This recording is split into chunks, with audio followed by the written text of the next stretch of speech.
juventude! Estamos aqui para mais um episódio com vocês. Estou aqui com o Jota. Eu. Oi. Oi. E a Maria. Eu. E hoje estamos aqui para falar sobre a família mais querida da Igreja Católica, a Sagrada Família. Essa família que inspira a nossa vida, os nossos corações. E a gente vai falar deles com muito carinho hoje. E é isso. É isso aí. Eu sempre falo isso, mas tudo bem. Vamos lá. Então, o que falar da Sagrada Família para dar uma pequena introdução? Sagrada Família, é óbvio, é composto por São José, Nossa Senhora, nossa querida mãezinha, e, claro, Jesus, o nosso Salvador. Nada mais justo de falar da Sagrada Família, né? Porque a gente passou o Natal e essa festa já se celebrou. Mas o que a gente tem que levar da Sagrada Família? A Sagrada Família é o nosso maior exemplo, se não o exemplo para a gente seguir de família. Por quê? A família é o grande projeto de Deus nas nossas vidas, na nossa vida. Eu garanto para vocês, todos que estão assistindo, que todos nós amamos nossas famílias, sejam elas diferentes, sejam elas com mais pessoas e menos pessoas. No caso de São José e Nossa Senhora e Jesus, eram 13 pessoas só. Mas a gente entende que, por exemplo, a minha família tem 7, então a gente observa o plano de Deus nessas pequenas coisas. E o que a gente tem que levar de exemplo da Sagrada Família? O principal, o amor ao Deus e a completa entrega da vida ao nosso Deus, né? De tudo que eles fizeram, desde a origem de Jesus, que a gente já falou bastante, desde do chamado de Nossa Senhora até o próprio chamado de São José. E a gente vai pegar alguns baseamentos bíblicos também sobre isso, da questão de como que foi construída essa família e como que a gente deve se espelhar a partir deles, né? Eu vou começar com um santo que eu tenho muito carinho, que é São José. São José, ele era um homem que ia assumir Maria como sua esposa, porque Maria era desposada e ele ia conceber. Só que nesse meio tempo teve uma aparição para Nossa Senhora, que a Manu vai falar depois, que foi o anjo Gabriel. E São José, obviamente, como pai de primeira viagem, e também naquela época também, que uma pessoa aparecer grávida antes de ter assumido, não pegava muito bem. Assim como a gente tem casos na nossa sociedade, não é algo assim que simplesmente não gerou. E São José, obviamente, sentiu muito medo, porque filho e não tinha certeza muito das coisas. Pensou em fugir, ele passou por essa possibilidade, mas um anjo, a partir da passagem que eu vou ler daqui a pouco, avisou a ele que não, realmente Maria seria a mãe do Salvador, que era prometido, e ele também confiava nessa promessa de Deus, né? O versículo que fala sobre isso é o capítulo 1 de Mateus, versículos 18 a 24. Como eu disse, eu vou resumir aqui, mas um anjo apareceu em sonho para São José. Eu amo essa questão, eu sempre falo que eu amo o jeito que Deus falava com São José, que era a partir dos sonhos. E o que o anjo falou para São José? José, filho de Davi, não temas receber Maria por esposa, pois o que nela foi concebida vem do Espírito Santo. O que é importante a gente ressaltar? A gente falou em episódios atrás que também, é o próprio Espírito Santo, que a partir do Espírito Santo, não foi de qualquer forma, foi o próprio Deus que escolheu Nossa Senhora para ser a mãe de Jesus. Dele dará à luz um filho, a quem porás o nome de Jesus, porque ele salvará o seu povo dos seus pecados. E aqui a grande promessa de Deus, que realmente Jesus era o Salvador. E a partir disso, São José tomou a coragem de assumir, e com ele diversos desafios de pai, de ensinar Jesus. Um exemplo que eu gosto muito, né, de São José é que, além de ajudar Jesus a seguir o caminho de Deus, mesmo ele sendo o próprio filho, ele ajudou Jesus como qualquer outro pai ajuda, dando ensinamento mais duros, né, que a gente fala assim. E São José, ele tinha a habilidade de trabalhar com marcenaria, né, com essas coisas, e ele ensinou essa arte para Jesus também, para você mostrar que essa humanização de Cristo a partir de São José, né? Porque São José teve que ensinar a Jesus essas coisas humanas que a gente tem que aprender aqui na Terra. Antes de começar a falar sobre a minha queridinha mãezinha Nossa Senhora, eu queria falar sobre como a gente consegue observar a humanidade de São José e de Maria, sabe? Não falhas, mas as características humanas mesmo que eles carregam em todo esse chamado de Deus, sabe? Tipo, São José. São José morreu de medo. São José tentou fugir. Nossa Senhora teve dúvida. Ela respondeu o seu sim, mas ela teve muita dúvida. Sim, é o aprender a confiar, né? Exato. Mesmo não sabendo o que vai acontecer, tipo, exatamente o que ia acontecer. Eles não sabiam exatamente, assim, como que seria todo o percurso. É óbvio, tinha profecia e tudo mais, mas como seria o percurso, eles não sabiam o que ia acontecer, né?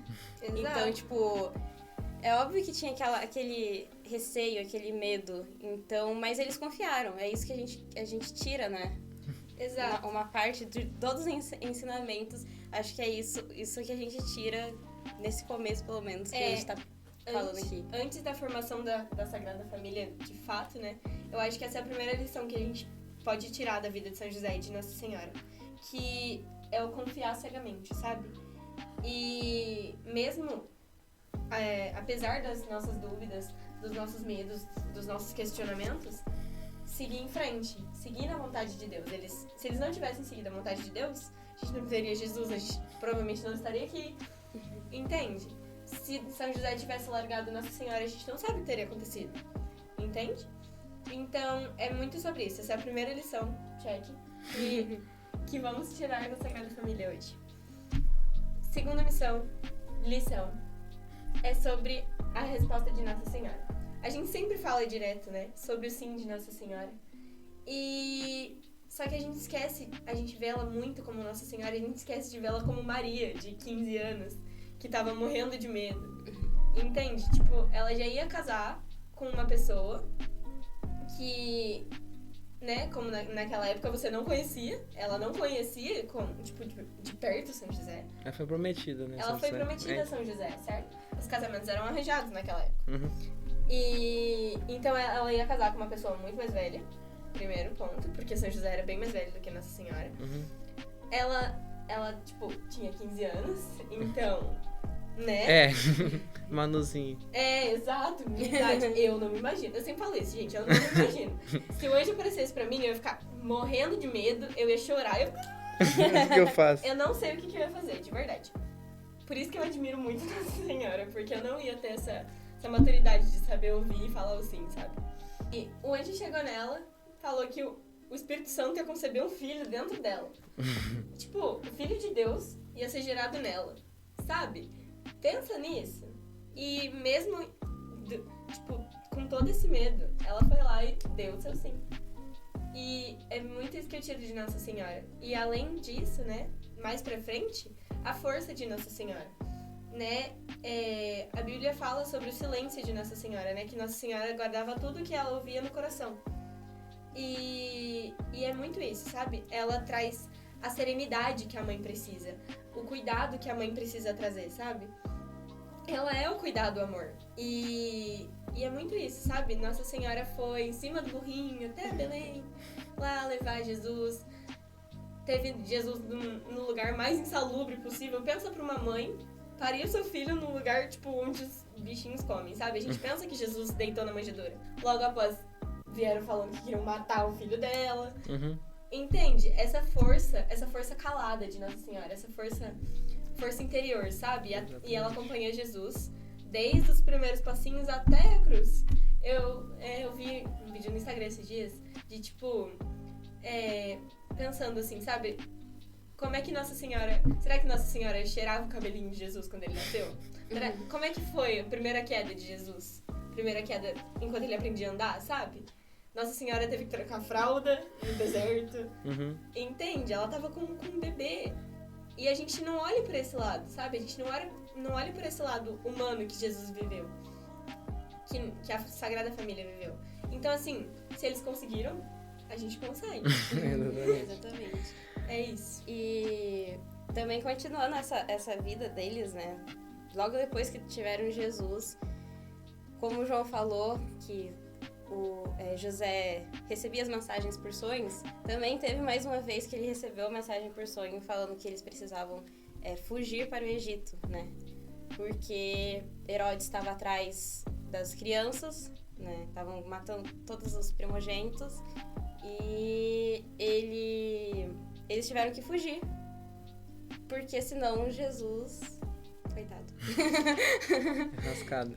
Mas esse também mostra, né? Imagina, tipo, você pensar que seu filho pode ser morto, né? Um bebê, uma criança pode ser morto. Então imagina o medo também, né, de José e Maria nesse momento, a aflição deles, mas confiando sempre no Senhor, porque É o que... não tinha outra escolha, outra opção. Exatamente. Então, eles obedeceram, fugiram até o Egito e ficaram lá até a morte de Herodes. Exatamente. E aí o anjo mandou voltar para Jerusalém, porém, para Israel, né? Porém, quem assumiu o poder foi o filho de Herodes. E a partir disso eles tiveram que ir para Nazaré, porque poderiam continuar, né? A perseguição.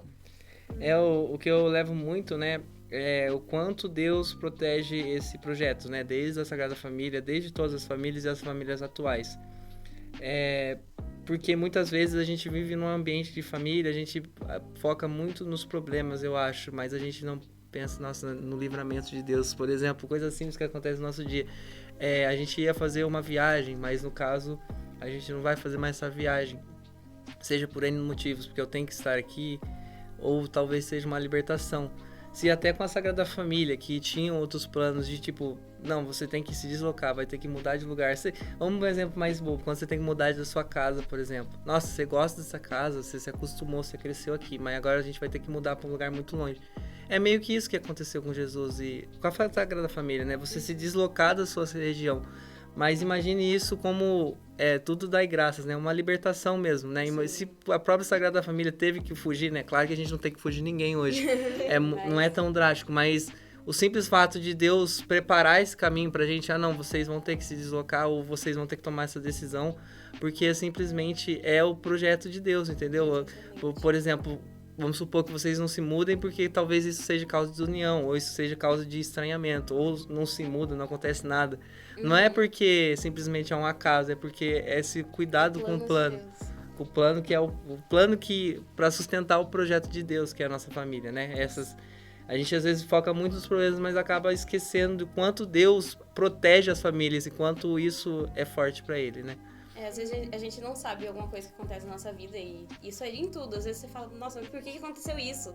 Mas às vezes é realmente pra livrar a gente de isso em tudo, tipo, às vezes a gente não pensa nos mínimos detalhes. Às vezes você fala, nossa, eu queria ter pego você tá dirigindo, você fala, nossa, devia ter entrado aqui. Nossa, agora eu vou ter que dar uma baita de uma volta pra poder chegar onde eu queria chegar. Mas às vezes aquilo foi um livramento e você não sabe. Você nunca vai saber o que poderia ter acontecido, entendeu? Exato. Então às vezes a gente olha pelo lado ruim das coisas, mas às vezes é um baita de um livramento que você tá tendo na sua vida e você nem sabe. E pensar que esse processo também não é fácil, né? O deserto não foi fácil, foi um livramento, mas não foi fácil. Exatamente. Entende? Jesus, o Senhor, ele testa a gente o tempo inteiro. Sim. E eu sempre tenho essa frase, né? Se ele colocou é porque a gente pode aguentar. Exatamente. E foi isso que... Tenho certeza que foi isso que passou na cabeça de São José e de Nossa Senhora, porque não deve ter sido fácil. Mano, um deserto, sabe? Uma criança desse tamanho, assim, E indo pra um lugar que não é da sua cultura, não é do seu jeito. Exato. Saindo de casa e tal, e fugindo. Longe da família. Longe de todo mundo, exato. Então... Exato. A gente falou da questão, né, do São José, da força de São José, da resiliência, da paciência de Nossa Senhora, mas temos que falar também de Jesus, nosso Salvador. O que a gente leva de Jesus, né? Jesus humano, Jesus, também o Jesus de milagres, o mesmo Jesus que morreu pela gente, o mesmo Jesus que ressuscitou e o mesmo Jesus que promete o reino pra gente. O que a gente leva da parte humana de Jesus? E a gente estava debatendo até antes aqui.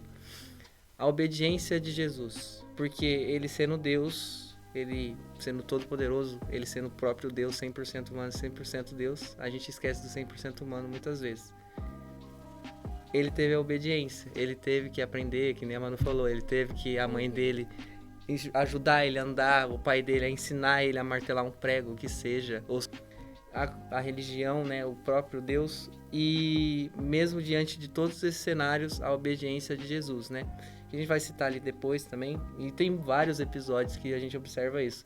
José, depois de um tempo, ele chegou a falecer, então ele não acompanhou Jesus adulto, mas você observa, mesmo sem o José, com Maria, o quão Jesus era obediente a Nossa Senhora. O quão Jesus, ele... Não é isso não é isso que eu esperava, mas porque a senhora tá falando, eu vou obedecer. E, tipo, se você parar de mencionar em questões de lógica do ser humano, não faz o mínimo sentido. Tipo, Jesus não deve. Ele é Deus. Mas se Deus se fez homem para fazer a condição humana, para ter uma mãe e para ter um pai. E se você tem um pai e uma mãe, você tem que honrar o pai e sua mãe. Exato. Então, é a obediência de Jesus diante de tudo, né?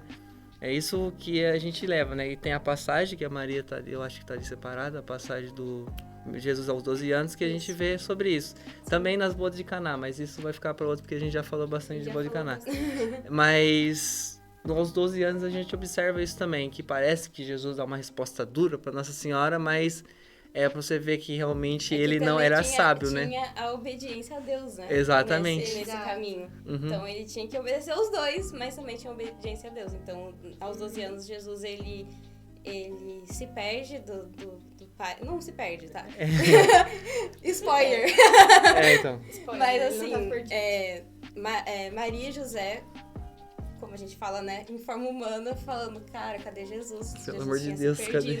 Eles achavam que... Eles perceberam um tempão depois que eles voltavam na caravana. Porque que acontece? Uma pessoa... Maria estava em uma caravana, José estava em outra. Depois as caravanas se encontraram, aí Maria olhou pra José e falou, cadê Jesus? Jesus falou pra José. José falou pra Maria, cadê Jesus? Então aí eles entraram em pânico, porque Jesus não estava em nenhuma das duas caravanas. E eles voltaram pra Jerusalém pra falar, cadê esse menino? Cadê esse menino, pelo amor de Deus? Mas eles entraram em pânico, né? Tipo, nossa, imagina, cadê meu filho? Sumiu, criança. Sumiu, como assim sumiu? Nossa Senhora, tipo assim, nossa, perdi o filho de Deus, e agora? Mas o plot twist é que ele estava pregando em uma das sinagogas, ele estava falando sobre Deus, e ele até, como o João disse, ele dá uma resposta dura, mas porque assim, José e Maria, eles ficaram muito preocupados mesmo. Então, e Jesus fala, acaso não sabeis que eu sou, que eu vim, como que é? Pode ver. É melhor é bem complicado. Por que me procuráveis? Não sabeis que devo ocupar-me das coisas de meu pai? Então, aí que eles pararam pra pensar, realmente, Jesus tá aqui pra espalhar a palavra de Deus, né? Espalhar os ensinamentos de Deus. Então, isso independe da idade. No caso aqui, ele tinha 12 anos. Tinha 12 anos. Então acho que naquele momento, por mais que tivesse, né, aquela, nossa, ficou nervoso, né, ansioso, cadê Jesus? Mas também tem esse lado, que Jesus estava aqui para espalhar a palavra de Deus. Então, os ensinamentos de Deus. Então, isso não tinha uma idade certa. Em nenhum momento falaram para José e Maria que tinha uma idade que Jesus ia começar. Tipo, Deus não falou nada. Porque ele estava aqui para ensinar desde o começo da vida dele, desde o momento que ele nasceu. Ele era o próprio Deus, né? Ele era o próprio Deus, então... A gente vê muitas dessas partes que depois da vida pública de Jesus, né, a partir dos 30 anos, que a gente vê o Jesus de milagres, esse Jesus, né? Mas, pô, a gente esquece que ele foi como nós, entendeu? Tipo, na nossa idade, a gente somos filhos, temos uma mãe e temos um pai. Ele também teve uma mãe e teve um pai. E, tipo, eu tenho certeza que Jesus gosta de fazer as mesmas coisas, tratar com carinho os pais e, tipo, realmente, eu acho que o principal de Jesus, né, que a gente observa no Evangelho e nos outros também, é a obediência diante das pessoas que eram próximas a ele, né? Que ele gostava, assim, de estar com os amigos, mas em todo episódio que Maria está, é Jesus e Maria, não é Jesus, não é a mesma coisa que Jesus e os apóstolos, Jesus e seus amigos, Jesus e as pessoas que eles curavam, era Jesus e a mãe dele.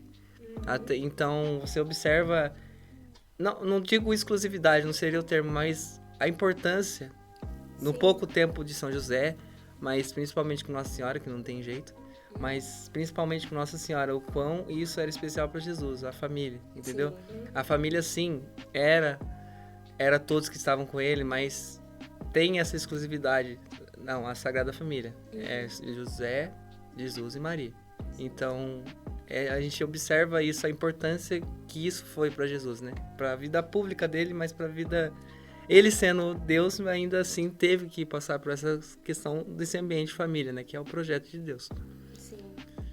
E falar sobre a nossa parte, sabe? Uhum. Tem a passagem que Maria chega enquanto Jesus está pregando e fala, nossa, seus irmãos e sua mãe, né? Que, vamos, abre aspas, irmãos, não existia uma palavra para primos, então éramos primos de Jesus, Maria não teve outros filhos, tá bom? Fecha aspas. Fecha aspas. E Jesus é interrompido para ser avisado que a mãe dele estava ali e que a família dele estava ali. E ele fala que a sua família são aqueles que fazem a sua vontade. E é isso, sabe? A família é quem faz a vontade de Deus. Então nós, como família do Senhor, nós temos que fazer a sua vontade na nossa família. Na família humana, que foi o presente que o Senhor nos deu. Porque, querendo ou não, a família é o nosso firmamento, sabe? É onde de onde saem nossos valores, de onde saem nossos princípios, de onde saem, talvez, a descoberta de uma vocação, né? Às vezes, vendo seus pais, sai uma vocação. É um lugar de carinho, de afeto, mesmo que com as desavenças, porque é muita convivência, é muito próximo. Todo mundo se conhece muito, então todo mundo conhece muito um do outro, sabe? Sabe os defeitos, sabe as qualidades, sabe as manias. E é isso, sabe? Viver em família é assim, viver em intimidade. E é um presente do Senhor pra gente, é aquilo que nos forma, sabe? Por isso que a gente tem que ter um carinho com a nossa família e ser família com o Senhor. Caraca. Olha, acabamos o episódio. Depois dessa aí. Depois dessa. Mas... Nossa, não tem nem o que falar depois da Manu falar, mas nossa, foi muito mas bonito. Foi bom. Foi muito bom. Mas... Espírito Santo. Obrigada, Espírito Santo. Mas... O que a gente tem que ter em mente é justamente o que a Manu falou. Não vou repetir com as mesmas palavras, mas... O projeto de Deus é a família, e a gente sabe o quão é importante a família para nossa comunidade. A família é a origem de tudo. A família é a igreja doméstica, a igreja doméstica. A gente aprende sim a como saber fazer 2 mais 2, aprende que tem que limpar a casa, a gente aprende que tem que tratar todo mundo bem, mas a gente aprende a seguir Cristo primeiramente com a família. Então... A família é o grande projeto de Deus e ela é a base para todas as vocações, ela é a base para uma comunidade sadia, é uma base para formar a gente como pessoa e principalmente uma pessoa que segue os mistérios de Deus. Então é essencial nos espelharmos na Sagrada Família, seja você sendo pai, se espelhar em São José, na paciência, na calma, na tranquilidade, na força também, que ser pai não é fácil, assim como ser mãe não é fácil. No caso de Maria, o silêncio de Maria, tem vários deles aí, a Manu pode complementar se ela quiser, mas tipo, a paciência de Maria, a força de Maria, acho que principalmente a obediência de Maria. E Jesus, nós filhos também temos que tomar vergonha na cara e sermos também semelhantes a Jesus. Sim. Não é porque a Sagrada Família seja 3 que... Na sua família tem 5 irmãos, um só tem que ser igual a Jesus. Todo mundo tem que ser igual. Então, se espelhar em Jesus. E a gente sabe que não é fácil, porque o caminho da santidade não é fácil. Além do mais, ser comparado a Jesus. Mas temos que ser espelhos da Sagrada Família. Os pais sendo como São José, as mães como Nossa Senhora. E nós, filhos, temos a obrigação de seguir o caminho de Cristo. Fazer o mesmo caminho que ele. É o modelo da santidade mais próximo que a gente tem. Exatamente. É isso aí, gente. É isso, Juventude. É isso aí. Uau, o episódio hoje rendeu. Muito bom. Muito bom. Espero que vocês tenham gostado. Caso vocês tenham curiosidade, no último episódio a gente falou sobre a apresentação de Jesus, que tem alguma coisa a ver também, que a gente... Fala sobre a obediência também. Obediência, muito interessante. E temos bastante Juventus Convidas, em breve teremos mais alguns. E não esquece de seguir a gente nas redes sociais, no Instagram, @juventus.pdcast, no Spotify também, no YouTube, onde você está vendo esse vídeo, então não esquece de se inscrever e deixar um likezinho aí pra gente. E é isso, nos vemos no próximo episódio e #tamo junto. #tamo junto, valorizem suas famílias em Projeto de Deus. Projeto de Deus. Tchau, gente. Falou!